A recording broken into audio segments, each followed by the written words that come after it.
As of June 2022, the United States, 40% of it is experiencing a massive drought, which is why it is so important that gardeners do everything they can right now to start conserving water. Today, we are going to be talking all about mulch and how it will save you not only water, but time and money as well. We're also going to cover a variety of materials that you can use for mulch in your garden and the best practices. And be sure to stick around to the end because we're going to share a bonus tip on how you can maximize the power of mulching in your garden. So why is mulch so important? First, mulch can save you a lot of water. A 2-inch layer of mulch reduces evaporation from your soil by 20%. And a good thick layer of mulch can reduce your water usage by as much as 2/3. And that is a big deal. Additionally, a good layer of mulch will reduce the amount of weeds that you have in the garden. It's harder for them to come up and get that sunlight. So not only does it reduce your watering, it reduces your time weeding, and as that mulch breaks down into your garden bed, you're adding important nutrient back into your soil. We would love to hear from you. Do you use mulch in your garden? If yes, what kind are you using? And if not, what's holding you back? Tell us in the comments below. Before we get into the different types of mulch that you can use, we want to give you a visual of just how powerful mulch can be. We actually avoided using mulch for months, almost our entire first growing season, because we heard a lot of people talk about it, but we never actually saw a visual of why you should use it. And let's be honest, we like to do things the hard way and learn from our mistakes. Here we've got 2 pepper plants, and we're gonna take a look at why mulching is so important and how much water you can actually save just by looking at the difference in the soil. Here we have one that has not been mulched, and you can see that the soil is semi-damp, but certainly not damp and wet.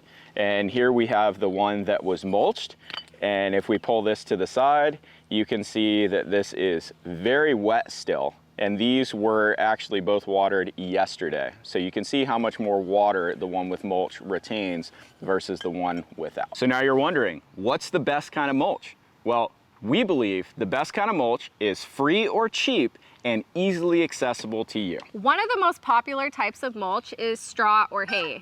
In our garden, we use the alfalfa hay that falls down from the feeders of our rabbits. We love this because it's free to us.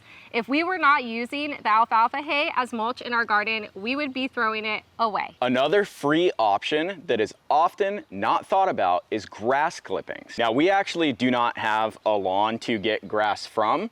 And if you don't, that's okay too. You could ask your neighbor if you can use their grass cuttings.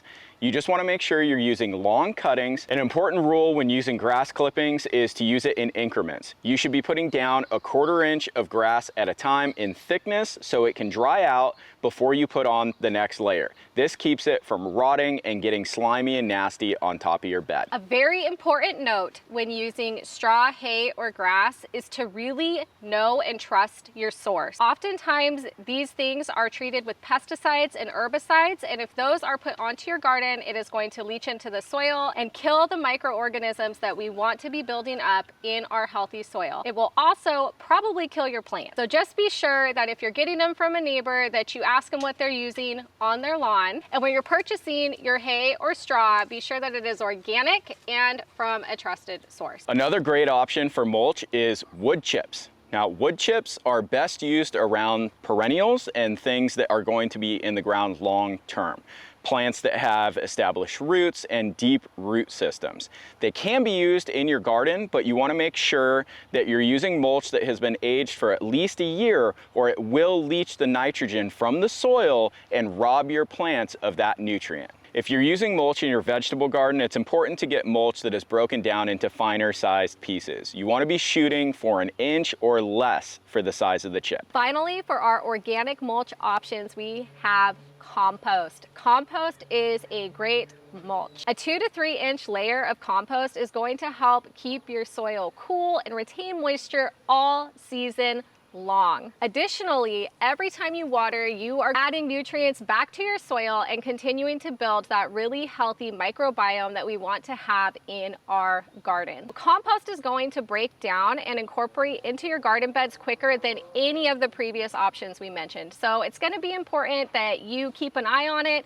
for how thick that layer is, and add another 2 to 3 inches about every 4 to 8 weeks. It is also really important that the compost you use as mulch in your garden is finished. This means that it has been sitting out for at least a year. If you put hot compost, which is compost that has not fully broken down, on your garden, it is going to burn the roots of your plants and it will really cause them to struggle or even die. When mulching your garden, it's important to avoid non-organic mulches. These would be things like plastics, pebbles, rocks, rubber mats, or carpet. These things are best used for landscaping. Now it's time for our bonus tip, but first, if you learned anything today, please go ahead and give this video a thumbs up. It helps us a lot. And if you know someone who could benefit from learning about the power of mulch, please share this video with them. Now, we've already talked about the types of mulch you can use to get instant results. And now we're gonna tell you how you can really up level, and this is by planting a living mulch. This does take more time and patience, but the benefits are more than worth it. Our favorite living mulch is Sweet Alyssum. Sweet Alyssum really is the triple threat of a living mulch. It mulches, is edible, and brings lots of pollinators and beneficial insects into your garden. It also has partitioning roots, which means as its roots grow, they will grow around the roots of its companion plants and not compete for nutrients. We want to thank you guys for spending your time here with us today at the Frederick Family Acre. We know your time is valuable and we love that you chose to spend it here with us. My name's George. And I'm Katrina, and we will see you here on the next video. Companion plants and not compete with them for nutrients. Even better, Sweet Alyssum is an edible flower, meaning not only are you having... Yeah, why did you do that? That was not... Oh well. It seemed like a good idea at the time. Yeah.